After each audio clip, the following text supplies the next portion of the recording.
नमस्कार दोस्तों, आप देख रहे हैं गुरु टीवी लाइव। एक कहावत है कि बायो पेड़ बबूल का तो आम कहाँ से हुए। यह बात है जो सिद्धार्थ नगर की कूट में साबित हो गई, जहां एक सहार इंडिया से प्रताड़ित राजूलाल श्रीवास्तव थे, जो अपने भुगतान को लेकर अत्यधिक परेशान थे। तो यह न्यूज है जो हुई द न्यूज, और इसमें मैं आपको पढ़ के सुनाता हूं। सिद्धार्थ नगर सहारा के दूसरे नंबर के डायरेक्टर माने जाने वाले ओपी श्रीवास्तव की पैतृक संपत्ति नीलाम होकर निवेशकों का पैसा दिया जाएगा। क्या ओपी श्रीवास्तव की दिक्कतें बढ़ने वाली हैं? दरअसल ओपी श्रीवास्तव उर्फ ओम प्रकाश श्रीवास्तव की पैतृक संपत्ति को नीलाम कर पैसे वापस करने के लिए कोर्ट में राजूलाल श्रीवास्तव ने याचिका दायर कर गुहार लगाई थी। दरअसल मामला यूपी के सिद्धार्थ नगर का है। सिद्धार्थ नगर यूपी के सहारा के निवेशकों ने वर्ष 2021 में सहारा इंडिया द्वारा धोखाधड़ी कर गाड़ी कमाई के पैसे हड़पने का एफआईआर दर्ज कराई थी, जिसमें आरोपी मृतक सुब्रत राव, उनकी पत्नी स्वप्ना राव और साझेदार ओपी श्रीवास्तव के साथ उनके गिरोह में सम्मिलित अन्य कई लोगों के खिलाफ अपराध करना पाया गया है, जिसमें माननीय न्यायालय सिद्धार्थ नगर के बार बार मौका देने के बाद भी आरोपी अपने अपराध को गलत साबित करने के न्यायालय नहीं गए और ना ही विवेचना में सम्मिलित हुए, जिसके बाद न्यायालय ने गैर जमानती है जो वारंट जारी किया गया। उसके बाद भी दृष्टांतता के साथ बने रहे और कभी भी विवेचना में शामिल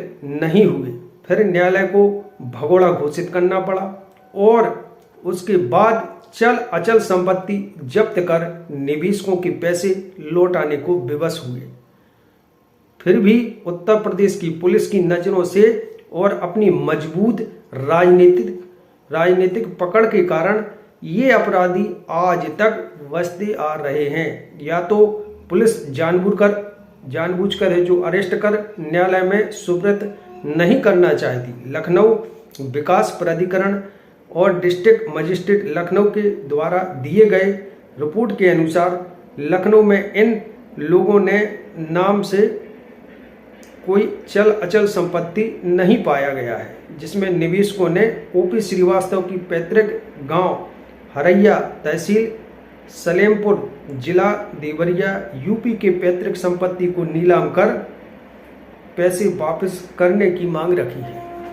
मुख्य रूप से यह बिंदु था। आदेश तो बहुत लंबा है, लेकिन आज स्थिति यह हो गई कि सहारा के सभी को पता है कि उपप्रबंधक महोदय अमुक व्यक्ति ही थे।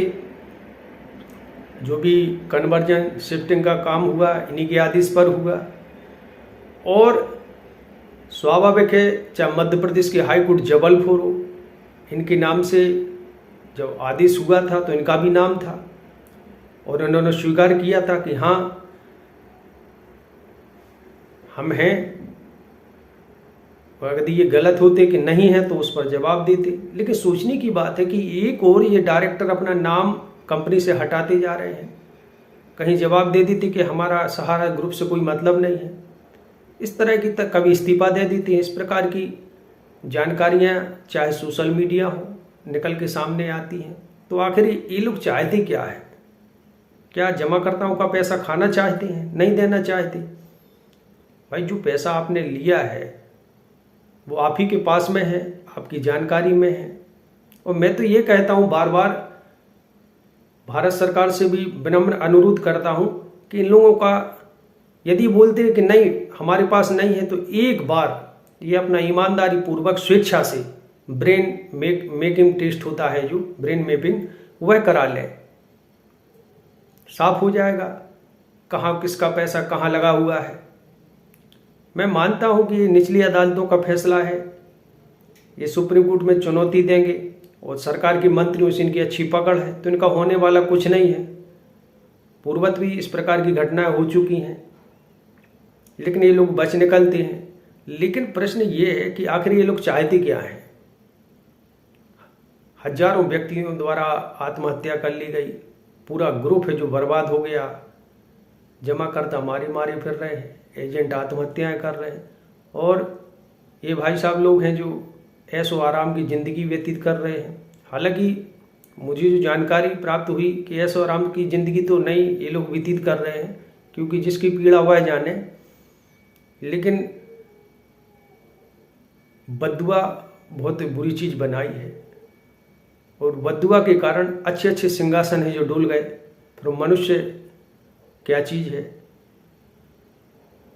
तो आज इन लोगों का इतना सब हो जाने के बावजूद भी ये लोग पैसा ना देने पड़े, ये जानबूझकर इस प्रकार की गतिविधियां कर रहे हैं। अब क्योंकि अभी इन लोगों से पूछा जाए कि आप ये करोड़ों रुपए की जो वकील रखे हैं, ये पैसा कहां से आता है जब आप सहारा से नहीं जुड़ी हैं। कानून अंधा है, 12 साल से केस चल रहा है, और यदि इसकी जांच पड़ताल हो तो स्वाभाविक है 2010 के पहले होनी चाहिए, क्योंकि अपने देश में कानून इस प्रकार का है कि एक PACL थी, अभी कुछ दिन उसकी न्यूज निकल के आई थी, उसकी जगह पर कुछ लोग कब्जा कर रहे हैं। तो आज इस प्रकार की स्थितियां मौजूद हैं कि आदेश आते हैं, उसकी कोई परवाह नहीं की जाती। और इस आदेश से तो स्पष्ट हो गया कि यूपी पुलिस भी है जो इन लोगों को संरक्षण दिए हुए है। और क्यों ना हो, जब इनके यहाँ राजनाथ सिंह जैसे मंत्री लोगों का उठना बैठना हो, और बहुत से नेताओं की जो जानकारी आ रही है, हो सकता है कि ये जमीन जगह उन्हीं के नाम पर ना हो, उनके बच्चों के नाम पर ना हो। तो स्वाभाविक है कानून इन्हीं लोगों के हाथ में है। तो आम जनता तो मरने के लिए ही है, क्योंकि ये लोग चाहेंगे वही होगा। मुझे तो आज तक एक बात समझ में नहीं आती कि ये लोग ये पैसा लेकर आखिर क्या ऊपर जाएंगे। अरे भाई दे दो, गरीब जनता मर रही है, एजेंट आत्महत्या कर रहे हैं, कानून से आप लोग खेल रहे हैं। मैं भी उस क्षेत्र से जुड़ा हूँ, मैंने देखा है कि न्याय व्यवस्था है जो आजकल पैसे वालों की है। तो आज इस प्रकार की स्थितियाँ मौजूद हैं। अभी कुछ इनके विषय में ज़्यादा पर्दाफाश करूँगा तो अभी ये अपने जो बच्ची लीगल टीम में रखे उनसे नोटिस पहुँचाएंगे, फिर हमको जवाब देना पड़ेगा। हालांकि इस बार तो मैं सोचा था कि इसको इन लोगों के ऊपर मानहानि आर्थिक क्षतिपूर्ति का दावा करूँगा, लेकिन क्या करूँ, सहारा से जुड़ा रहा। कुछ लोगों ने अधिकारीगण का नहीं ऐसा मत करो, लेकिन मैं क्या करूँ, मजबूर हूँ। जमाकर्ताओं को सहारा रिफंड पोर्टल से पैसा नहीं मिल रहा, उनको तरह तरह की डिफिशियंसी दी जा रही है, और उन डिफिशियंसी को सुधारने हेतु हजारों रुपए खर्च हो जाएंगे अगर हम लीगल रूप में जाते हैं। मुँह चलाने से कुछ नहीं होता कि सोशल मीडिया पे कुछ कह दो, नहीं ये पैसा पैसा पैसा। अरे पहले देखो भी भाई उसकी क्या कमी है, कौन सा प्रपत्र लगना, कहाँ जाना पड़ेगा। तो ये चिल्लाने से कुछ नहीं होता, लेकिन जो वास्तविकता है वो यही है कि लोगों की नीयत में खोट आ चुकी है। और मैं तो ये मानता हूँ एक और पैसा नहीं मिल रहा है। स्टार मल्टीपर्पज का तो जिसमें 10,000 से नीचे तक का 1-2 लोगों का भुगतान आया, बाकी सबका रोके हुए हैं। और दूसरी ये लोग हजारों शिकायत के बावजूद भी इनको व्यवसाय करने की छूट दिए हैं। मैं तो ये कहता हूँ ठीक है आप निवेश करें, कोई दिक्कत नहीं, लेकिन आप ये पूछें कि हमारा पैसा किस चीज़ में निवेश कर रहे हैं। मैंने एक सोशल मीडिया पर वीडियो देखा जिसमें एक बूढ़े दादाजी बता रहे थे कि यहाँ NI खुल रही है, खाते खुल रहे हैं, और जब उनका भुगतान नहीं मिलेगा तो वह सरकार को दोषी बनाएंगे कि हमारा भुगतान नहीं मिल रहा है। तो कुछ लोग जानबूझकर ही जब स्वयं ही इस तरह का कार्य कर रहे हैं, तो फिर क्यों कानून से अपेक्षा रखते हैं कि हमारा भुगतान है जो भारत सरकार दिलाएगी। मैं तो ये कहता हूँ कि जिन्होंने जमा किया है 31 मार्च 2023 के पहले, मैं इस पर लिखने वाला भी हूँ कि 31 मार्च 2023 के पहले जिन्होंने जमा किया है, मेजॉरिटी अवधि भले ही कोई अन्य डेट हो, उसके बाद जो जमा किया गया तो वो तो जानबूझकर है, तो उसमें भारत सरकार को हस्तक्षेप नहीं करना चाहिए। बाकी स्वविवेक कस्टमर पर ही छोड़ देना चाहिए, क्योंकि ये जानबूझकर कर रहे हैं। लेकिन इसमें दूसरी गवर्नमेंट भी है कि जब एक कंपनी पैसा नहीं दे पा रही है और आप उसको लाइसेंस दिए कि नहीं आप व्यवसाय करो, रीइन्वेस्टमेंट करो, तो कानून तो मजाक बना के रख दिया है। लेकिन क्या करें, संविधान आरक्षण तक सीमित है, किसी को कोई मतलब नहीं है,